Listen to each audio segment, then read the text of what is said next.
For white folks who teach in the hood and the rest of y'all too, Reality Pedagogy and Urban Education by Dr. Christopher Emdin, and presented by Patty Hamill. The author's perspective, he believes that teachers that teach urban youth need to approach their style of teaching that most matches the learning style of their students based on how the students teach and learn within their own community.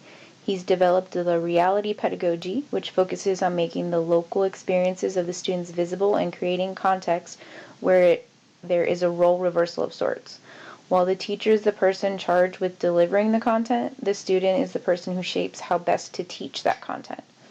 It focuses on open discourse about where students are academically, psychologically, and emotionally, and every individual is perceived as having a distinct perspective and is given the opportunity to express that in the classroom.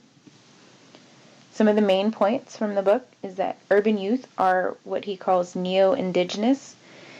The neo-indigenous are imagined communities that transcend place and time and connect people based on their shared experiences. It acknowledges the powerful connections among populations that have dealt with being silenced and signals the need to examine the ways that institutions replicate colonial processes. Teachers specifically must recognize their students' neo-indigeneity and teach from the standpoint of an ally who is working with them to reclaim their humanity. So this means teaching to the students, not to the test, and students will excel when you do so. So this would be hands-on experiences and culturally relevant instruction. And teachers must unpack their own biases and remove the indoctrination that we all have been subjected to. It is not enough to understand the physical place that your students come from. You have to understand how the place and space impact the psyche of your students. So the physical is the place where students exist, their homes, their schools, their churches, while their emotional place is the psychological and emotional state in which they relate their experiences in a particular location. So their space at school could be a negative or a positive one based on their past experiences. And you have to truly see your students and not make them invisible by not understanding where they come from, both their place and space. Their reality pedagogy is based on the 7 C's that Emdin believes are key aspects to really reaching urban students. These include the co-generative dialogues, co-teaching, cosmopolitanism, context, content, competition, and curation. I learned a lot from reading this book.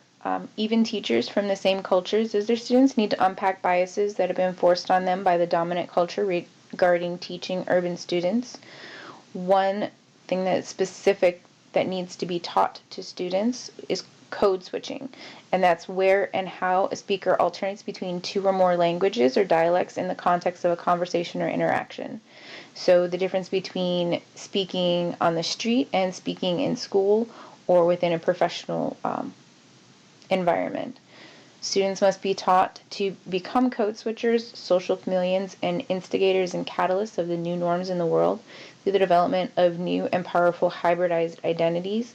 Not that they're being disingenuous to themselves, but so that they're able to match the way that they speak and act to the correct social context. Some of the best teaching practices come from what Emdin calls the Pentecostal pedagogy. He observed in Pentecostal black churches how the preacher was able to keep and engage his congregation for over 3 hours of church services. And it's about knowing how to share what you know so that it can be optimally received.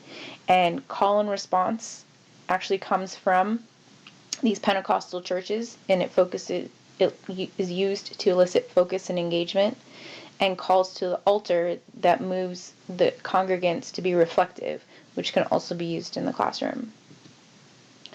The 7 C's themselves, there was a lot to learn there that I wasn't aware of.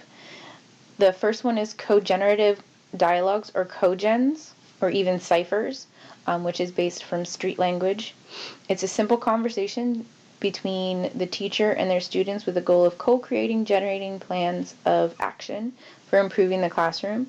and each person is viewed as an expert on their own unique relationship to the classroom. It's done with a group of 4 students that meet separate from the class, and only they know what's going on within those meetings. And each cogen group meets at least 3 times before adding new members or switching members out. Another, the second C is co-teaching. Students are viewed as partners with the adults who are officially charged with the delivery of content and be seen, named, and treated as fellow teachers or co-teachers. This involves the transfer of the student-teacher roles so that everyone within the classroom can gain the opportunity to experience teaching and learning from the other's perspective. This involves a redistribution of power that privileges the voice of the student, and students are encouraged to take ownership of their own learning process. The third C is cosmopolitanism, and it's an approach to teaching that focuses on fostering socio-emotional connections in the classroom with the goal of building students' sense of responsibility to each other and to the learning environment. This can take on many forms, but students are involved in every aspect of the operation of the classroom and responsible for ensuring that citizenship in the classroom is both enacted and extended to everyone who occupies the space and place. And the teacher's task is to let students know how important they are and how essential their jobs and roles are to the functioning of the classroom. And it focuses on a free-flowing exchange and shared cultural practices.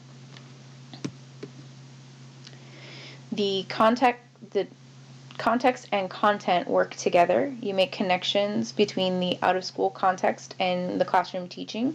This allows the teacher to fully fulfill the role to lead students to learn something new or see the world differently than they did before they walked into the classroom.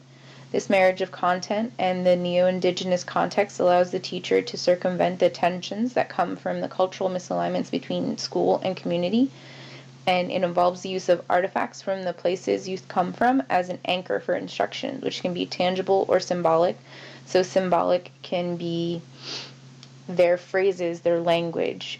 Tangible can be anything from art to music to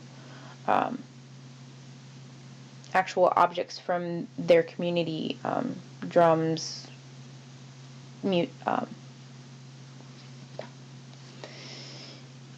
The next C is competition, and what I thought was really interesting was the use of incorporating hip-hop battles in the classroom. Many neo-indigenous students are quite familiar with hip-hop battles. They're quite prevalent in society. So bringing the battle into the classroom helps neo-indigenous youth heal from a traditional teaching and concurrently helps teachers to approach competition in the classroom differently. This creates a unique cultural learning experience, and it focuses on building or supporting the community and being successful together instead of individual competition, especially when their class or school competes against another class or school. So they compete in their classroom to figure out who is the best at the battle. And they all work together to support that one person so that they can compete against the other class or school, which I think is a really great way of teaching content. The last C is curation. Once students' everyday experiences are curated, identified, collected, packaged, shared, they become teaching tools for both the students and the teacher. Social media is one of the most powerful types of ethnography and areas for curation in the contemporary world. Facebook, you can create a classroom Facebook page that includes homework, your classroom name, pictures of the students as long as the parents have given permission, a way for everyone to connect in one single space. You can use Twitter if it's not blocked in your classroom. Or school, you can use Twitter as a means of communicating with your students. You can ask a question and they can communicate back and forth on Twitter and answer questions, but it also encourages them to communicate in the classroom. If it is blocked, you can do a paper Twitter or a Twitter on the board, still using the same context, creating a handle, asking questions, including hashtags. All of that can be done written down. This allows students to get up, answer questions in a unique and different way. And you can also do a paper Instagram where you include an image that's related to the content that you're teaching, and students contribute around that image. Something that I had never heard of before is a metalog, and this merges the types of exchanges that occur on social media with student-curated artifacts, creating a powerful classroom norm that students respond to positively, and that allows a teacher to gain keen insight into the important aspects of what's happening in the classroom. The class is split into groups of 4. They each get a notebook. The teacher gives them a prompt, and then they each take turns answering the prompt. They can either put their own unique thoughts, or they can continue the thought of the person before them, and it has to make the rounds with everyone at least once, ideally 3 or more times, so they keep adding to the discussion. And this is the way that they communicate while they're in class together. What I completely agreed with from this book is that culturally relevant contexts are so important for all students to be really engaged in the lesson. You must understand where your students come from, their place and space. And teachers, regardless of their background, can learn from their students on how best to teach them. Teachers need to let go of the traditional sterilized classroom environment and allow for student reactions and participation in non-traditional ways. This is extremely important with, say, African American students who tend to be more vocal. And you should allow students to express themselves through their art and dress, as long as it doesn't cause an impediment to students' learning. And graffiti is one of the best things that you can use in your classroom. I found this example of a reading graffiti wall where the teacher painted chalkboard paint on the wall, and then students could include quotes from what they're currently reading, which I think is a really neat way of incorporating culture into the classroom in multiple ways. Some of the questions I have after reading the book is, can these same techniques be used in other cultures? What elements of reality pedagogy can be used in a patriarchal Islamic society? And will administrators, especially those overseas, allow for these non-traditional techniques in the classroom? And what this means to me as a soon-to-be teacher, before I ever step into a classroom, I know that I need to examine and unpack my own biases and preconceived notions.